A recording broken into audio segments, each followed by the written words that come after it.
Inflammation has gotten a bad reputation in recent years, but it's actually one of your body's most important protective mechanisms. When you cut your finger or catch an infection, inflammation rushes in to clean up the damage, fight off invaders, and start the healing process. It's supposed to be a temporary response, something that kicks in, does its job, and then shuts off. The problem begins when inflammation doesn't shut off, when it becomes a constant presence in your tissues rather than a temporary visitor. This is exactly what happens with repeated sun exposure and chronic sunburn. Every time UV radiation damages your skin cells, your immune system activates an inflammatory response. If you only got sunburned once and then never again, that inflammation would do its job and disappear. But most people don't live that way. They get sun exposure regularly, maybe daily, and even if they're not getting severe burns every time, they're still triggering low-level inflammation over and over again. When inflammation becomes chronic, something insidious happens. The chemical environment inside your tissues changes. Instead of sending signals that say, "Heal this damage and return to normal," the inflammatory molecules start sending mixed messages. Some of these signals actually encourage damaged cells to survive when they should be eliminated. It's like the immune system gets confused about what it's supposed to be doing. Here's where it gets really concerning.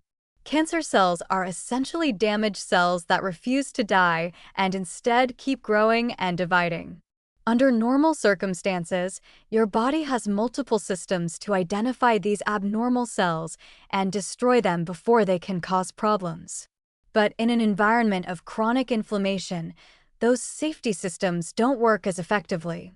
The inflammatory signals can actually provide damaged cells with resources they need to survive. They can promote blood vessel growth that feeds abnormal tissue. They can suppress the parts of your immune system that would normally kill off problem cells. Research has shown that inflammatory molecules can activate specific pathways inside cells that promote survival and growth. In a healing context, this makes sense because you want healthy cells to multiply and repair damage. But when damaged, potentially precancerous cells receive these same survival signals. You're essentially giving them permission to stick around and potentially progress toward cancer. The timing matters enormously here.